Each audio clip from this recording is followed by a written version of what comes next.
The temperature dropped to 42 degrees below zero on the night Olaf Eriksson's fire went out. Anders Holmgren woke that same morning in a cabin warm enough to melt frost from the windows. His fire, reduced to ash 8 hours earlier, kept alive by nothing but stones. Before we go further, drop a comment letting us know where you're watching from, and if stories of frontier innovation move you, hit subscribe because tomorrow's tale might just change how you see survival itself. The year was 1852, and the Colorado Territory goldfields stretched across high mountain gulches where fortune and death arrived with equal frequency. Anders Holmgren had survived 8 winters prospecting in these mountains, working claims that yielded just enough color to keep him searching for the strike that would change everything. He was 31 years old, methodical in his approach to both mining and survival, and possessed the kind of quiet competence that kept men alive in country that killed the careless with brutal efficiency. His partner that season was Niels Bergstrom, a fellow Swede who had come west 5 years earlier from Minnesota logging camps. They had met the previous summer at a trading post and recognized in each other the practical efficiency that made good partnerships possible. Neither man wasted words or energy on unnecessary things. They worked well together, splitting the labor of mining and camp maintenance with the kind of unspoken understanding that develops between competent men facing shared challenges. Their claim occupied a high-elevation gulch where a small creek carved through granite and schist, dropping in elevation fast enough to create pools where gold dust settled after heavy rains. The location showed promise. They had pulled 3 ounces of gold from their sluice boxes by late autumn, enough to justify staying through winter and working the claim properly come spring.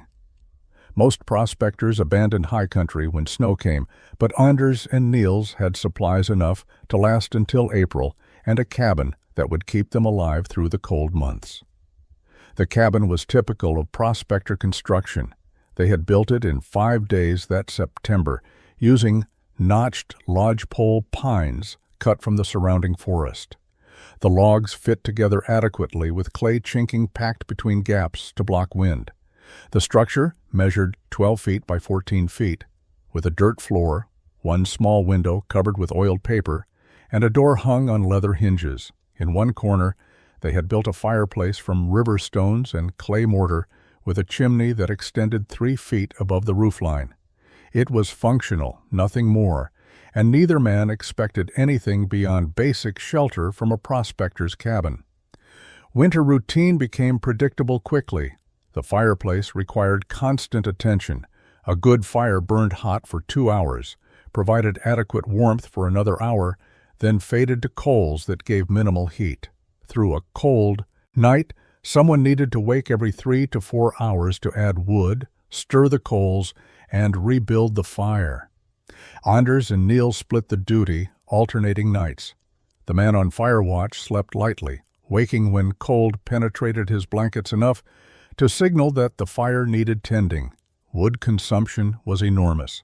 They burned through a cord of split pine every 10 days, meaning significant portions of each week were spent felling trees, hauling logs to camp, and splitting fuel. It was exhausting work in deep snow, but necessary. Running out of firewood in January meant death. Both men accepted this reality without complaint. Every prospector in the high country faced the same burden. Fire kept you alive. Tending fire was simply part of mountain life. Neither Anders nor Niels questioned whether there might be a better way. The system worked adequately. They stayed warm enough to survive, and survival was sufficient. That acceptance would change completely on a night in mid-January when the temperature dropped far enough to reveal that adequate was not the same as safe. January 1853 brought cold that felt different from normal winter temperatures. The air itself seemed thinner, sharper, cutting through wool and leather with contemptuous ease. On the morning of January 13th, Anders stepped outside to gather firewood and felt his breath freeze in his beard before he had walked 10 paces. The sky was clear, which meant no cloud cover to trap warmth near the ground. He knew what clear skies and deep winter meant. The temperature would drop severely that night. Inside the cabin, Niels was melting snow for coffee over the morning fire. They discussed the coming cold briefly, agreed to keep extra wood stacked inside, and went about their day with the cautious efficiency of men who understood mountain weather. Neither felt particularly worried. They had survived cold snaps before. Their cabin was solid. They had firewood. That was enough. By evening, the temperature had dropped to what Anders estimated was 25 degrees below zero. He built the fire larger than usual, stacking split pine until flames filled the fireplace opening. The cabin warmed adequately. Both men ate their evening meal of beans and salt pork, and Niels went to sleep around 8 o'clock. It was Anders's turn to maintain the fire through the night. He tended the flames conscientiously for the first 3 hours. Around 11 o'clock, he added a substantial load of wood, watched until it caught properly, then sat back against the wall near the fireplace. The warmth was hypnotic. He had been hauling and splitting wood all day. His body was exhausted. He told himself he would rest his eyes for a few minutes. He woke to cold pressing against his face. The fire had burned down to a small bed of coals. He lurched upright, angry with himself, and immediately began rebuilding the flames. He added kindling, blew on the coals, and gradually brought the fire back to life. The cabin was cold, but not dangerously so. He looked toward Niels's sleeping platform. His partner lay motionless under his blankets. Anders assumed Niels was asleep. He fed the fire steadily for the next hour, bringing warmth back into the cabin. When dawn came gray and bitter through the oiled paper window, he stood and stretched, then walked to Niels's platform to wake him. Niels was not asleep. His skin was gray. His body was rigid. Anders pulled back the blankets and found his partner dead, frozen during the hours when the fire had burned too low, when Anders had failed in his duty to maintain warmth. The temperature outside that morning was 42 degrees below zero. Inside the cabin, even with the fire roaring, it was barely above freezing. Anders sat beside Niels's body for a long time, understanding with absolute clarity what had killed his partner. Not the cold itself, the inadequate heating system, the fireplace that could not hold warmth, the cabin design that required constant human vigilance to maintain survivable temperatures. Niels had died because their shelter was fundamentally flawed. Anders buried Niels 3 days later on a hillside above the gulch. The ground was frozen 18 inches deep. It took him 6 hours of building fires on the burial spot, letting the flames thaw the earth a few inches, then digging before the ground refroze. He marked the grave with stones and spoke no words over it. Niels would not have wanted ceremony. He returned to the cabin and made a decision that would have seemed irrational to any other prospector. He stopped mining entirely. The gold claim that had brought him to this gulch, the work that justified every hardship of mountain life, became irrelevant. He would solve the heating problem, or he would die attempting it. Nothing else mattered. He started by studying his own fireplace with the intensity of a man examining evidence of attempted murder. The structure was simple. River stones stacked with clay mortar, forming a firebox approximately 2 feet wide and 18 inches deep.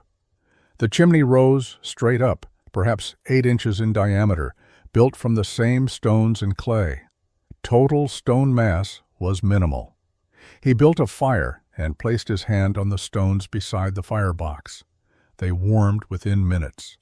An hour after the fire burned down to coals, the stones were cool to the touch.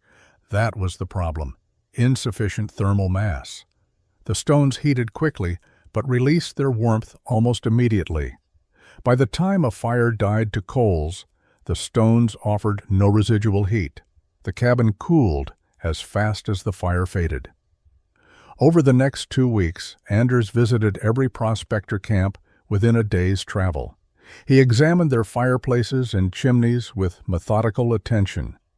Soren Lindquist had a cabin 4 miles east, built similarly to Anders's structure.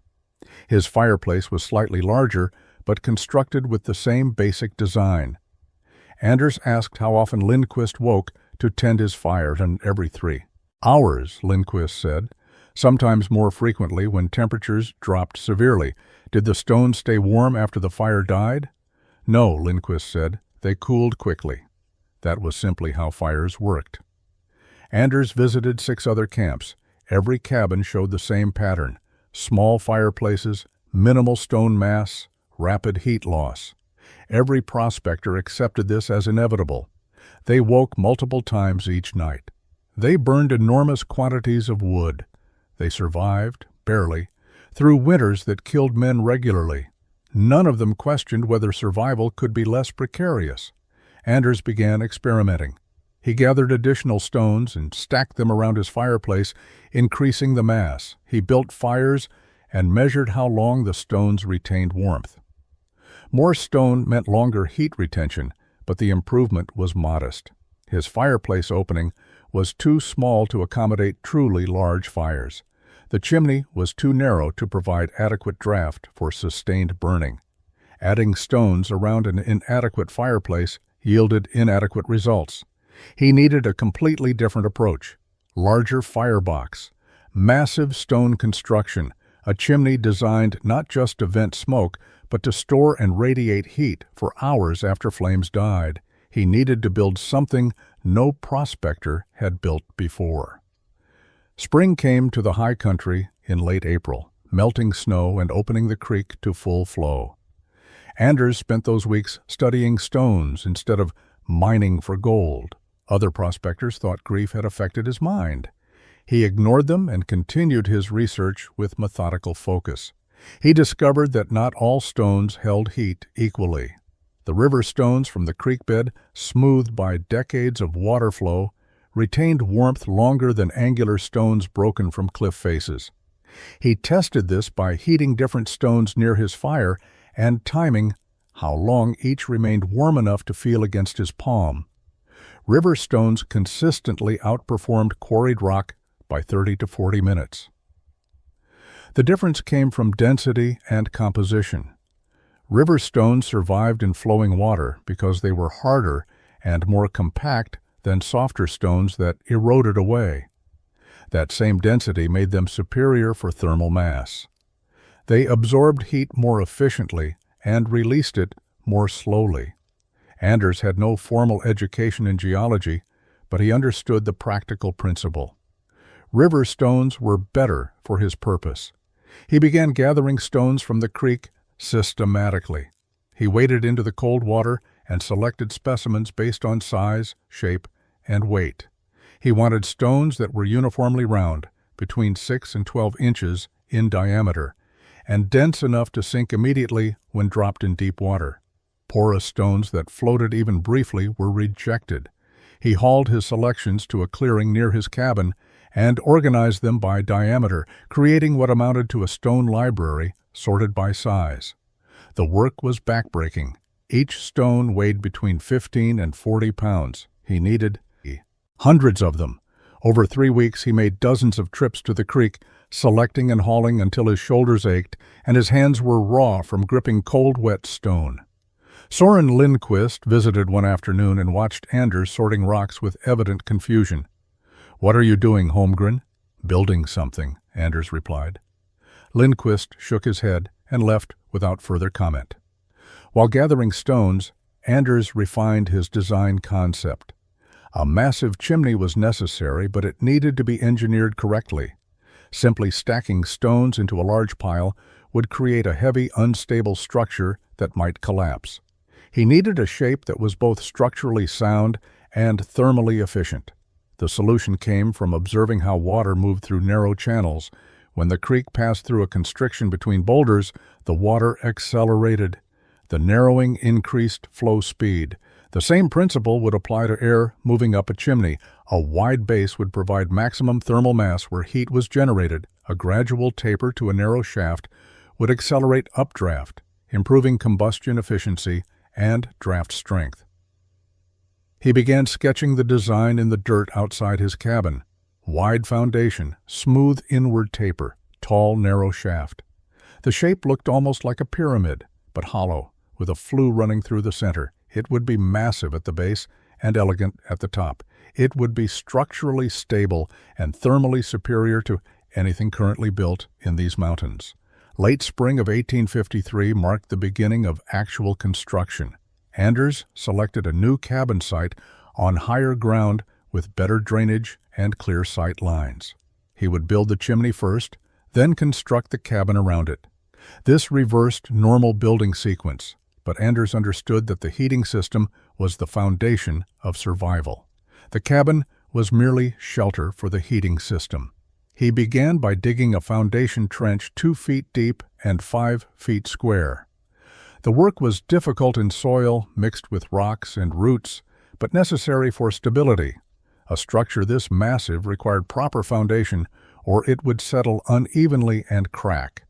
He filled the trench with his largest river stones, placing them carefully to create a stable base. No mortar at this depth, just stone, fitted to stone with smaller rocks wedging the gaps.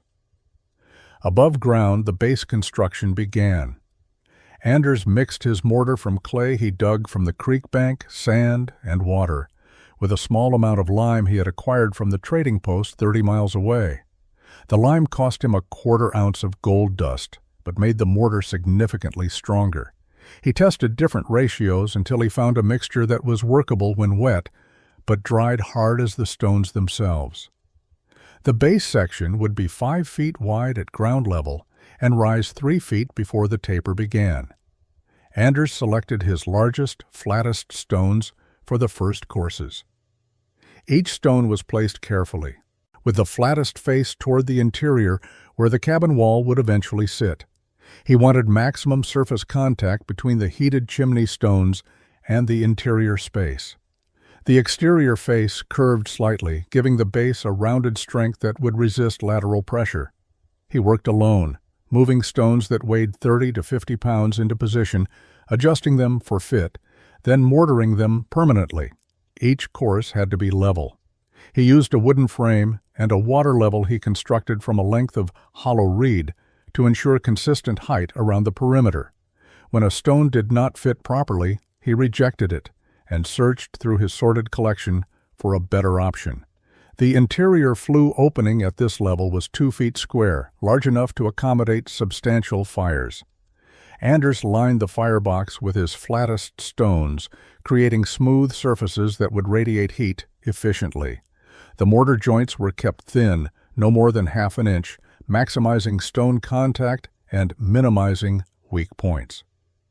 3 weeks passed before the base section reached its full 3-foot height. Anders stepped back and examined his work. The structure looked absurdly large for a chimney base. It resembled a stone platform or the foundation of a small building. Soren Lindquist rode past one afternoon, stopped, and stared. "That is a chimney?" he asked. "It will be," Anders replied. Lindquist shook his head slowly. "You have lost your mind, Holmgren." "Perhaps," Anders said, "but I will not freeze."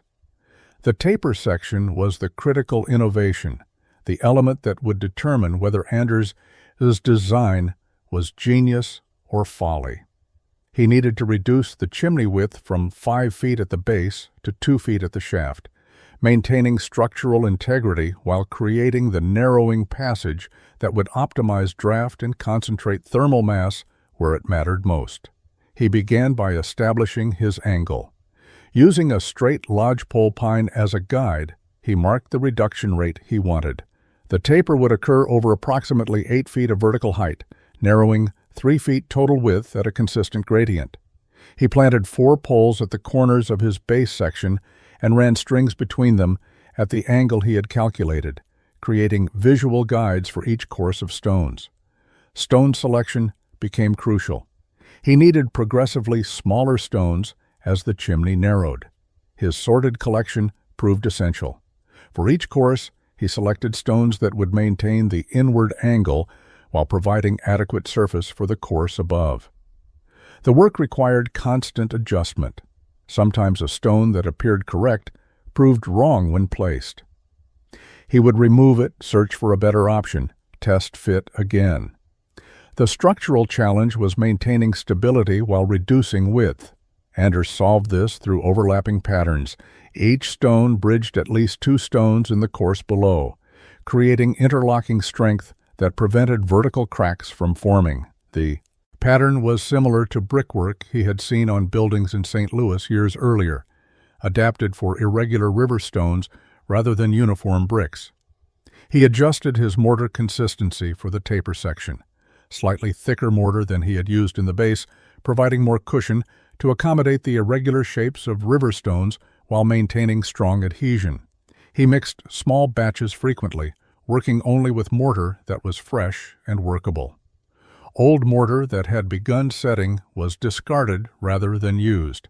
The interior flue narrowed proportionally with the exterior dimensions. Anders maintained smooth surfaces inside, using his flattest stones and careful mortar work to create a passage that would encourage strong updraft rather than turbulent air that would reduce draft efficiency. He understood instinctively that air moving through a narrowing passage would accelerate, similar to water through a constriction. That acceleration would pull smoke and heat upward more effectively than a straight chimney of uniform width. The physics behind the taper served multiple purposes. Structural, reduced weight at height prevented collapse. Thermal, concentrated the massive stone volume low where the firebox generated maximum heat.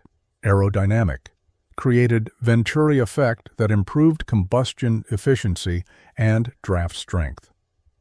Anders possessed no formal engineering education, but 8 years of mountain survival had taught him to observe how natural systems worked and apply those principles to human construction.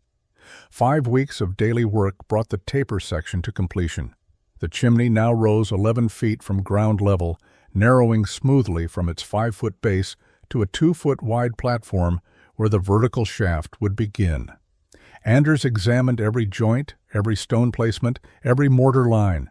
The structure was sound. The vertical shaft section required different engineering than the base and taper. Anders needed height for draft efficiency but had to work with the constraint of moving heavy stones progressively higher as construction rose. He built scaffolding from lodgepole pine, creating platforms that allowed him to work at elevation without risking falls that would end the project and possibly his life. The shaft maintained a consistent 2-foot diameter and would rise 12 feet above the point where the cabin roof would eventually sit. This height was necessary to create sufficient draft pressure. Smoke and hot air needed strong upward pull to ensure efficient combustion and prevent backdrafts during wind or temperature inversions. Anders had seen poorly drafted chimneys fill cabins with smoke. His design would prevent that failure. He continued using river stones for the entire shaft, maintaining consistency in thermal mass properties from foundation to crown. Each stone was hauled up the scaffolding by hand. The work was exhausting. His shoulders and back ached constantly. Several times he considered using smaller stones or different materials to reduce the labor, but rejected those compromises. The chimney would be stone throughout, or it would not be built correctly. The interior flue surface required careful attention. Anders selected stones with naturally flat faces for the interior, creating as smooth a passage as possible. Rough surfaces would create turbulence that reduced draft efficiency. He used extra mortar on the interior, smoothing joints carefully to eliminate protrusions. The result was a flue that was not perfectly smooth, but far superior to roughly stacked stone chimneys he had seen in other camps. The shaft took 4 weeks to complete. When Anders finally placed the crown stones at the top, creating a stable platform for the cap assembly, the total chimney height measured 22 feet from ground level to crown. It was by far the tallest structure in the gulch, visible from a mile away. It looked absurd standing alone without a cabin, a stone monument to obsession. The metal cap was the final element. Anders had traded a full ounce of gold dust at the trading post for sheet metal and 4 iron rods. The expense was significant, but the cap design required materials he could not fabricate himself. He cut the sheet metal into a square slightly larger than the flue opening and bent the edges down to create a shallow pyramidal shape that would shed snow and rain. The 4 iron rods were driven vertically into the crown stones, spaced around the flue opening. They extended 4 inches above the stone surface. The metal cap sat on top of these rods, creating an air gap between the flue and the protective cover. Smoke and heat could escape freely, while downdrafts were blocked and snow could not enter the flue. The design was simple but effective.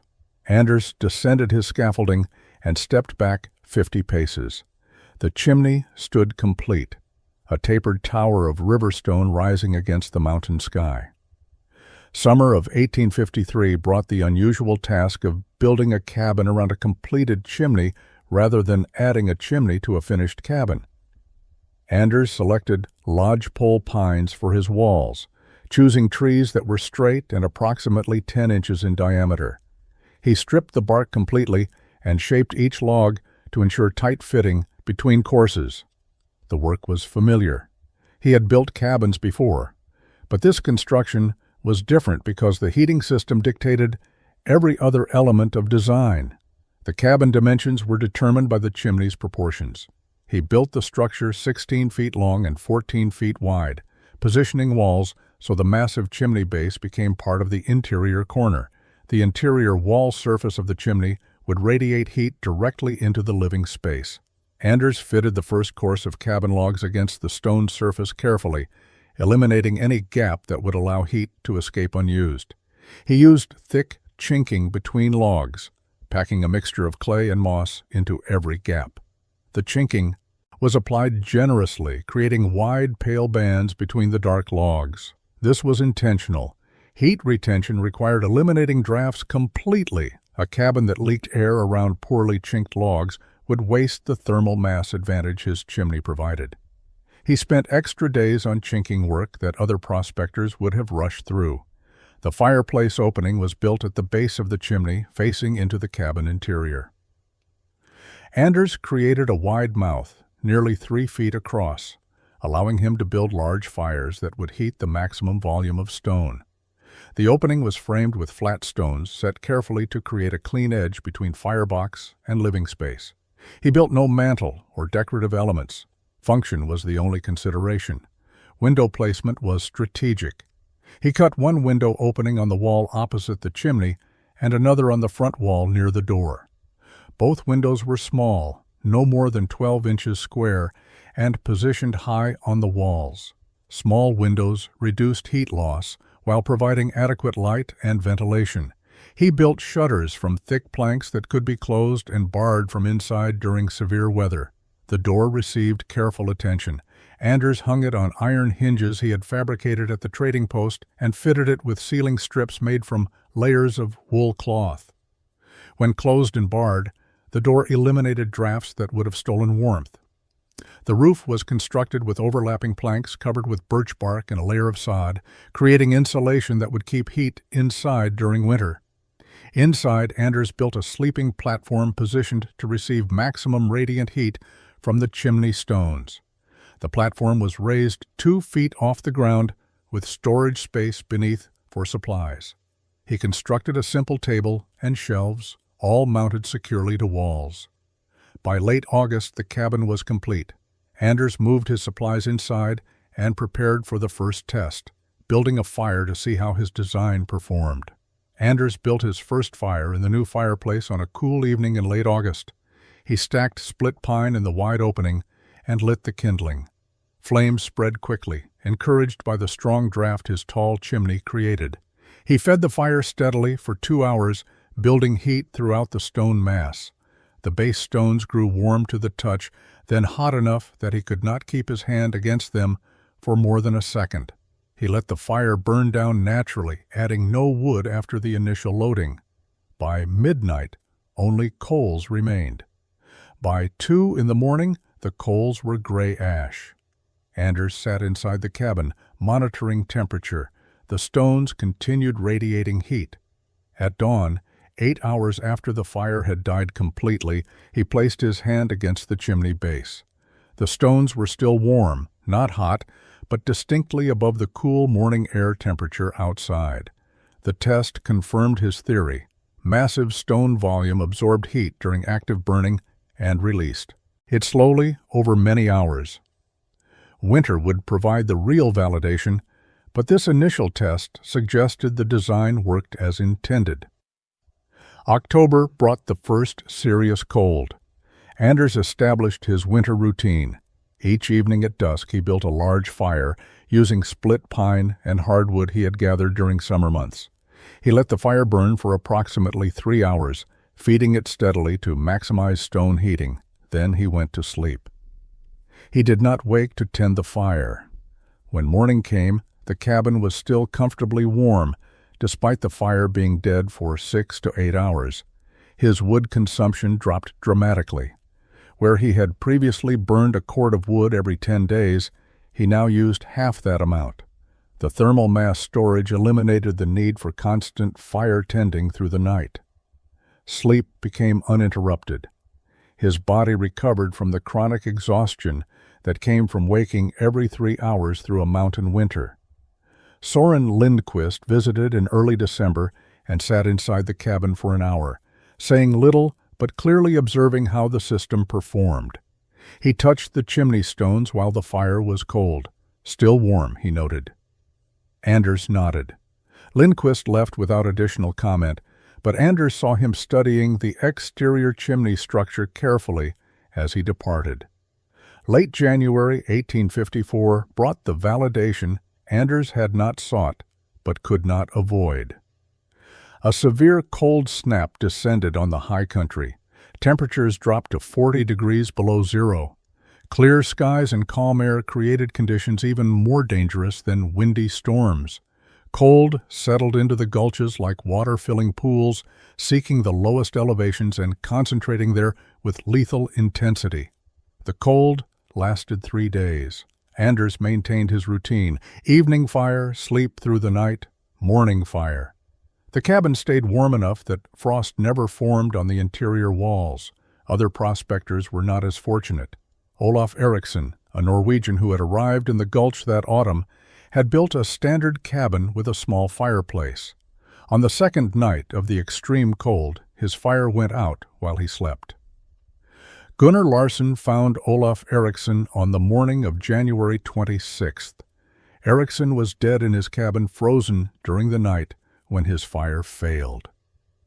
Larsson took what supplies were salvageable and rode directly to Anders's cabin seeking warmth. He arrived to find Anders eating breakfast beside a cold fireplace. The cabin was warm. Larsson touched the chimney stones and felt heat radiating from them 8 hours after the last flame had died. He asked how this was possible. Anders explained simply, "Stone stores heat. Enough stone stores enough heat to last through a winter night." Spring brought other prospectors to Anders's door, asking how to build what they called tapered stacks. Anders shared his knowledge freely. He explained river stone selection, the importance of the wide base for thermal mass, the taper for structural stability and draft optimization, and the tall shaft for maintaining strong updraft. He showed them his mortar mixture ratios and explained the metal cap design. Summer of 1854 saw 3 new chimneys under construction in the gulch. By 1856, stone-stacked chimneys were appearing throughout the Colorado high country. The design spread organically through the informal network connecting mining camps. Variations emerged, but the fundamental principle remained: maximize thermal mass at the base, taper for structural efficiency, build tall for draft strength. Anders never claimed credit. The technique became simply known as the tapered design, with no individual attribution. The practical impact was measurable. Wood consumption across mining camps decreased by 40 to 50%. Men slept through nights without waking to tend fires. During extreme cold, prospectors survived in cabins that remained warm even when fires went completely cold. At least a dozen documented cases existed of men surviving conditions that would have killed them in standard cabins. Anders continued prospecting until 1862. He found modest gold, returned to Minnesota, purchased a small farm, and married. He lived quietly, dying in 1881 at age 59. His gravestone made no mention of mountains or heating innovation, but in the high country, his legacy remained built into stone and mortar. Cabins with tapered chimneys continued functioning through the 1870s and 80s, providing warmth for inhabitants who never knew the designer's name. The story demonstrates that frontier innovation often came from practical men facing deadly problems. Anders possessed no formal engineering training. He understood stones held heat, chimneys created draft, and mass stored energy. From those observations, he developed a heating system superior to anything previously built in Rocky Mountain mining camps. His innovation required no new technology, only time, labor, and refusal to accept that traditional methods were the only methods. The technique spread because it solved a problem that killed men regularly. When prospectors saw that Anders's cabin stayed warm through nights that froze others, they recognized the value immediately. Anders survived by building infrastructure that made survival routine rather than heroic. The impossible became routine through river stones, clay mortar, and methodical construction that doubled heat output while eliminating constant fire tending through months of winter darkness.